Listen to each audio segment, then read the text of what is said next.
Bonjour à tous, bienvenue dans le JT de l'Histoire. Voici tout de suite les titres de ce 12 octobre 1492.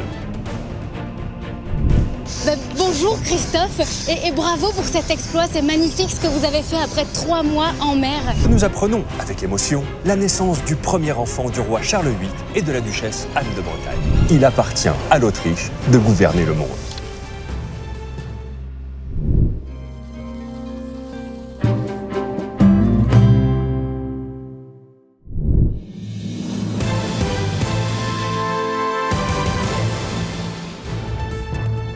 Bonjour à tous, bienvenue dans le JT de l'Histoire. Voici tout de suite les titres de ce 12 octobre 1492. C'est un événement. Le navigateur Christophe Colomb, parti d'Espagne le 3 août dernier, va enfin arriver sur une nouvelle terre inconnue. Nous retrouverons sur place notre envoyé spécial. Espagne. Harcelés par les autorités, ce sont des milliers de musulmans de l'émirat de Grenade récemment conquis qui ont décidé de fuir le pays en abandonnant tout derrière eux. Enfin France, une heureuse nouvelle pour finir, le roi Charles VIII et la duchesse Anne de Bretagne sont désormais les parents d'un petit garçon.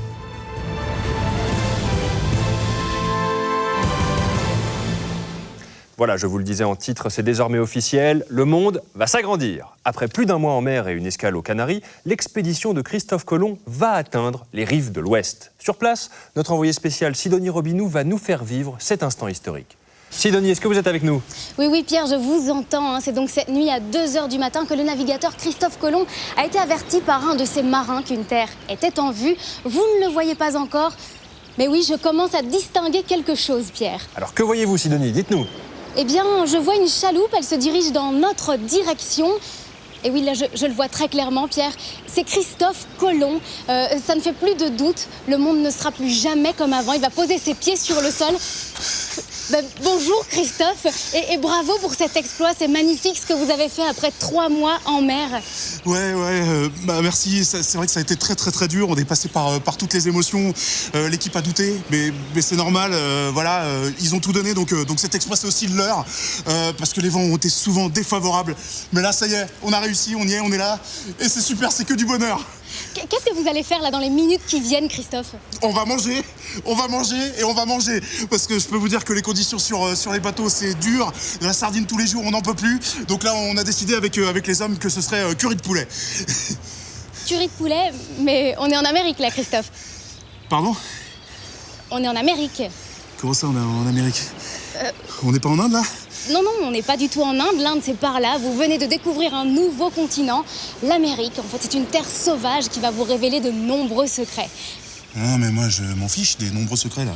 Je suis censé être en Inde. Donc c'est sûr, là, on n'est pas en Inde, là. Bah oui, je suis désolée de vous décevoir, on n'est pas en Inde. Je vais me faire tuer, moi, en rentrant en Espagne. Non, parce que vous vous rendez pas compte, mais ça coûte un bras, ça. 3 navires, 100 marins. Je suis viré, c'est super. Voilà. Parce que la reine Isabelle, je sais pas si vous situez, mais c'est pas du genre à vous payer des vacances pour partir je sais pas où. Ok, mais très concrètement, là, Christophe, est-ce que vous comptez prendre des mesures pour rectifier le tir ? Des mesures pour rectifier le tir, peut-être ? Ouais, des mesures, des mesures. Il y a des habitants ici ? Oui, les natifs américains. Eh ben, très bien. Je vais les appeler les Indiens.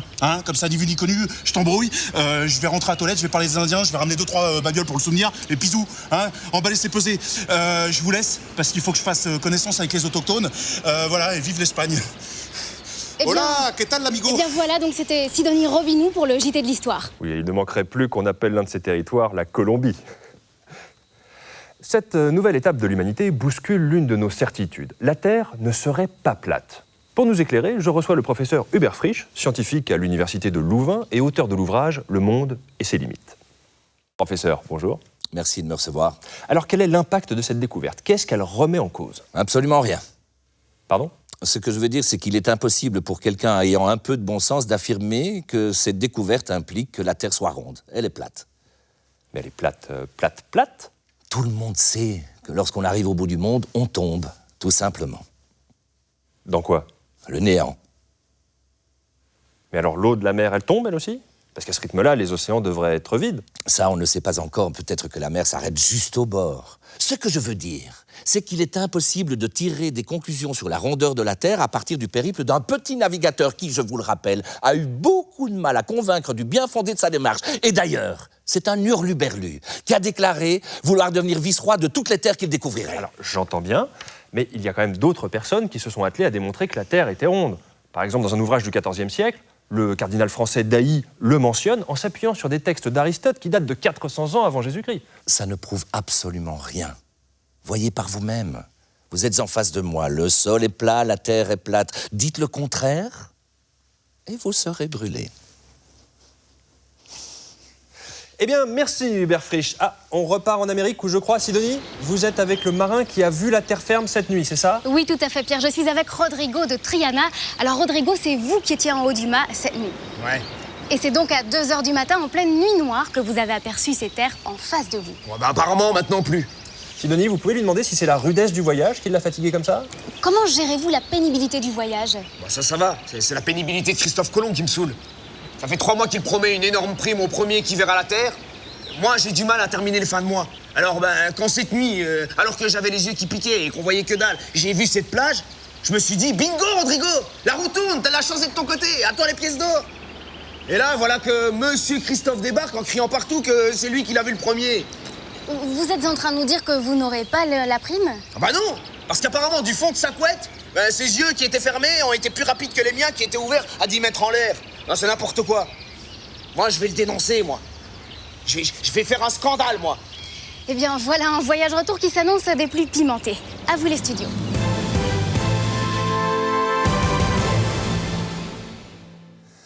La conquête en début d'année du dernier État musulman d'Espagne, l'Émirat de Grenade, a provoqué un exode massif, et ce malgré les promesses des rois catholiques de laisser la population sarrasine pratiquer librement sa religion. Fabien Kopp est sur place. Alors oui, Pierre, ce matin, ici à Grenade, les musulmans continuent de fuir en abandonnant tout derrière eux. Un objectif, rejoindre l'Afrique du Nord avant de subir les foudres de l'armée castillane. Les récentes rumeurs et les menaces à peine voilées de certaines personnalités religieuses chrétiennes ne font qu'accroître le climat de peur qui s'est abattu sur cette belle région d'Espagne. Des maisons sont abandonnées, on peut voir sur les routes des femmes, des enfants, des vieillards, quelques affaires sous le bras, emportées à la va-vite. Leur exode s'ajoute à celui des Juifs, eux aussi officiellement chassés du pays suite à un décret royal. L'atmosphère est donc étrange dans cette cité où certains quartiers sont tristement déserts et dans lesquels on trouve, juste en ouvrant quelques armoires, de jolis objets de l'artisanat local, comme de beaux tapis ou encore cette djellaba qui me va à ravir, une tenue adéquate en ces temps de grande chaleur. Oui, enfin, tablons quand même que ce type d'exode ne se reproduise plus, détruisant les familles, la mixité et usant quand même beaucoup de semelles de chaussures.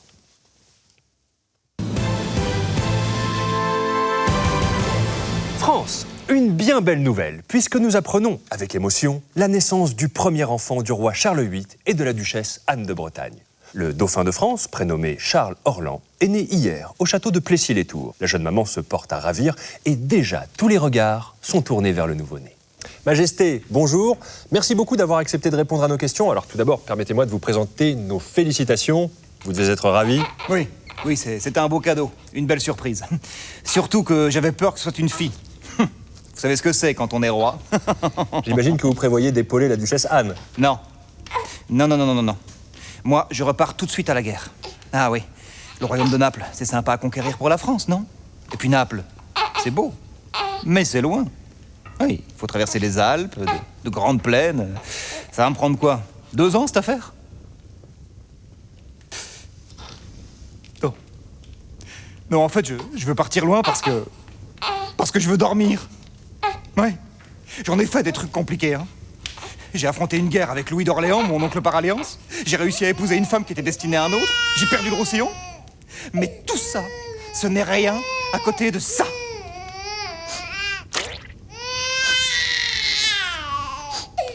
Oh. Et voilà, encore un cadeau.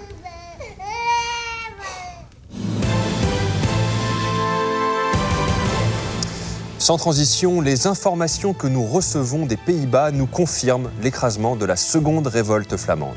Grâce à l'aide anglaise, l'armée de l'empereur Frédéric III est parvenue à mater le soulèvement. Vaincus, les cités flamandes n'ont d'autre choix que d'accepter la régence du fils de l'empereur, Maximilien de Habsbourg. Rappelons que c'est à Frédéric III que nous devons la devise pacifiste de la maison des Habsbourg « Il appartient à l'Autriche de gouverner le monde ».